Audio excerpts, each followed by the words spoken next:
और धर्म जो है पराशक्ति की तरफ आदमी को झुका देता है, गिरा देता है, जो भी कह ले नीचे ले जाता है। तो मनुष्य हमेशा ये जानना चाहता है कि वो उसकी कृपा से हो जाए। ऐसे लोगों को आप देखेंगे तो रास्ता चलते रहते हैं, पता कहाँ कहाँ उनका हाथ जोड़ता रहता है कि इससे हमारा भला हो जाए, इनसे हमारा भला हो जाए, क्योंकि उसकी अपनी शक्ति को वो नहीं पहचान पाता, बल्कि अपनी शक्ति को समाप्त कर देता है। ये है धर्म, जो मनुष्य की शक्ति को, man is nothing, God is everything, ये है धर्म की जो मेरी समझ में व्याख्या कह लीजिए या अर्थ कह लीजिए, ये है। लेकिन जो धम्म है वो कहता है God is nothing, man is everything, मनुष्य सब कुछ है। वो बताता है कि अत्ता ही अत्तनो नाथो, भगवान बुद्ध ने कहा है अत्ता ही अत्तनो नाथो, वो ही नाथो परोसिया। अरे मनुष्य अपना स्वयं है, वो अपने सुख दुख की जिम्मेदार स्वयं है, दूसरा कोई नहीं है।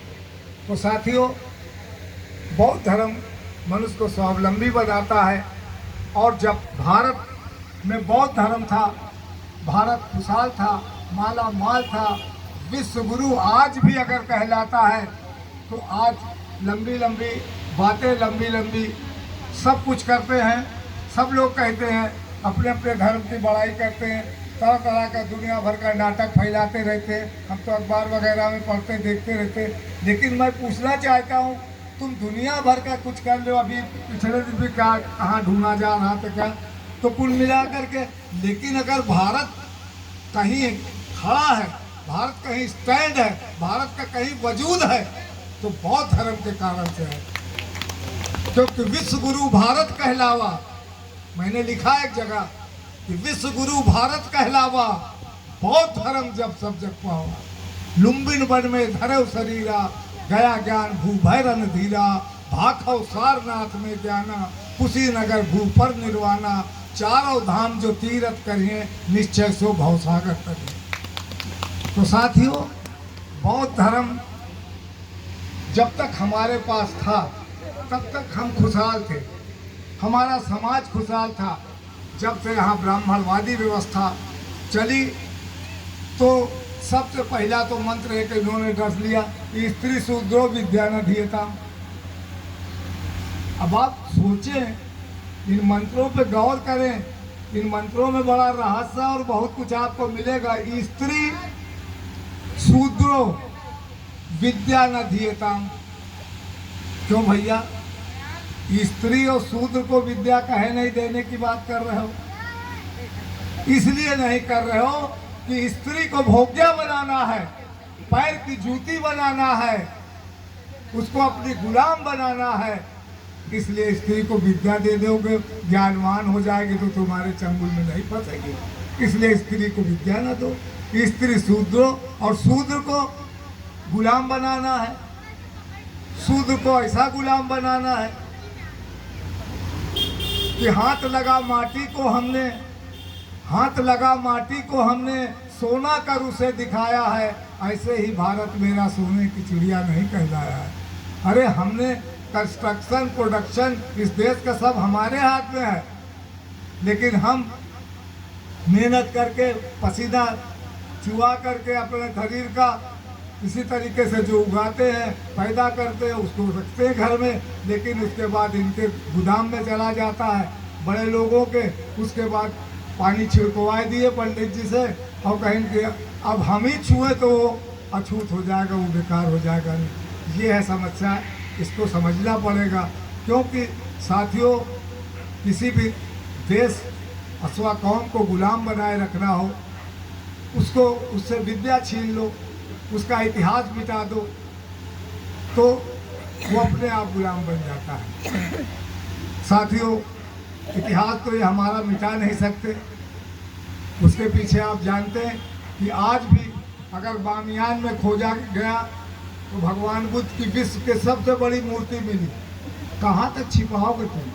जहाँ भी खुदाई करोगे, जहाँ भी देखते हो, आज भी कंदरा गुफाओं में जहाँ भी मिलता है भगवान बुद्ध के अवशेष मिलते। इनके 33 करोड़ देवी देवता भले ही डींग मारते रहे, 35 करोड़ तो भारत की जनसंख्या नहीं है। मैं समझता हूँ इनका अगर कारखाना खुला होता तो अब तक और पता कितने करोड़ इनके भगवान पैदा हो जाते। तो 33 करोड़ देवी देवता से तो ये देश सुधर पाया नहीं है। अगर ये देश सुधर पाया है तो मेहनत कश कमेरों के मेहनत से कमाया है। लेकिन दुर्भाग्य है, हम कपड़ा धो धा करके प्रेस करके इनको टनाटन बना करके हम इनको इज्जतदार बनाते हैं और हमारी बेइज्जती करते हैं। क्या तमाशा है। तो अब वो दिन नहीं चलेगा। अब बाबा साहब अम्बेडकर के रहमो करम से आज गरीब के बेटे जिनको एक अक्षर से पढ़ने के लिए महरूम होता रहा, मुझे अब अपना बचपना अच्छे से याद है कि एक चिट्ठी आती थी तो चिट्ठी में कौन सी खास बात लिख के आई है वो तो भले अलग की बात है, लेकिन हफ्तों लग जाता था पढ़वाने वाले के पास जाते जाते। और अगर जाओ भी तो इनके खास तौर से ठाकुर बामनों के पास जब हम लोग जाते थे पढ़ाने के लिए, हमारे लोग, हमारे पुरखे बुजुर्ग लोग, तो कहते थे ऐसा है कहा साहब बेटौना प्रदेश में है ना चिट्ठी भेजे, चिट्ठी पढ़ावे का। कहा ठीक है ढाई दे ओरा में, वो तखा दीवाल वाल बचा उसको ओरा बोलते। कहा ढाई दे ओरा में, और तो ओरा में धरने के बाद ऐसे ही ना जाए, एक चिट्ठी पढ़ाने के आप देखिए कितनी मेहनताना देना पड़ता था। चिट्ठी तो रखवा दिए तख्ता में, तो कहा अच्छा महाराज जा दो। कहा नहीं कहाँ जा दे, सुन चलिए का इधर उधर कर दे, का उधर ऐसा काम बताए दे कि सारा दिन बेगारी करना पड़ता था। तो एक चिट्ठी पढ़ने के लिए कितनी बेगारी हमारे लोगों को करना पड़ता, आप इस पर विचार करो। तो साथियों, मेरा सिर्फ यही कहना है कि बाबा साहब अम्बेडकर ने इस कुव्यवस्था को देख करके बहुत दुखी हुए, और इस कुव्यवस्था को देख करके दुखी ही नहीं हुए, दुख तो बहुतों को हुआ।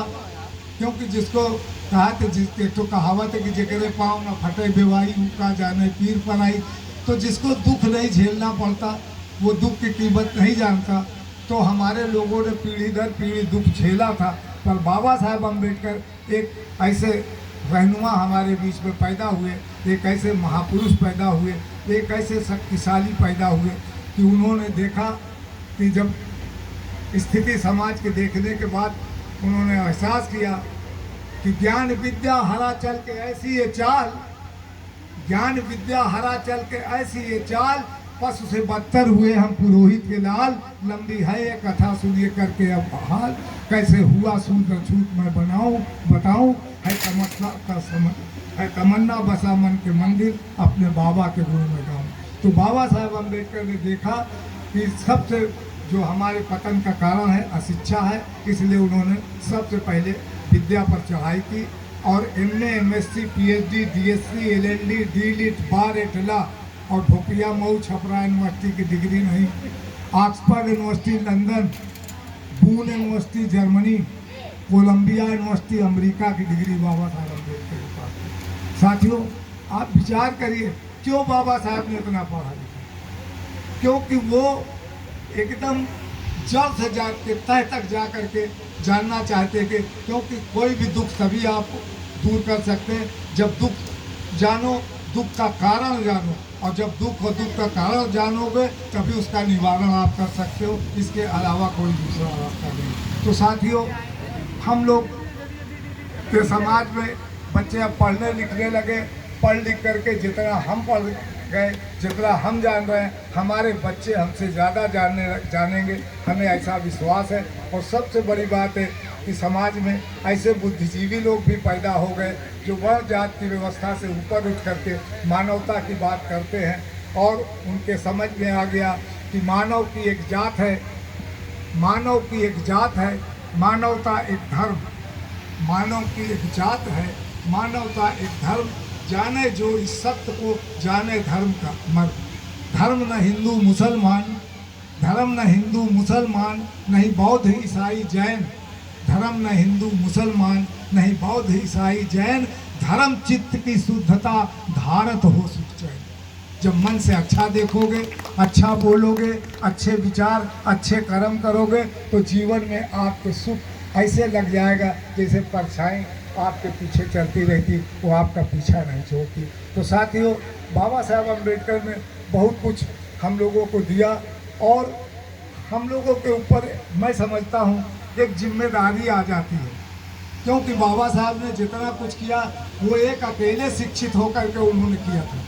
साथियों, आप आज हमारे घर घर में शिक्षित हो गए, आज हमारे बेटे क्या, हमारी बेटियां भी पढ़ी लिखी हो गई, हमारी बेटियां भी प्रोफेसर हो रहे हैं, हमारे बच्चे घर में पढ़ाई काफ़ी आ गई है साथियों। इसलिए और एक अच्छी बात ये भी है, जो सच है उसको कहना चाहिए, जहाँ हमारे घरों में शिक्षा का प्रचार प्रसार हुआ, हमारे बेटे के साथ साथ बेटियां भी पढ़ने लगे, वैसे ही समाज में ऐसे बुद्धिजीवी लोग पैदा हो गए जो समाज को समता, स्वतंत्रता, न्याय बंधुता की रास्ते पर ले जाना चाहते हैं। ऐसे भी लोग कर गए।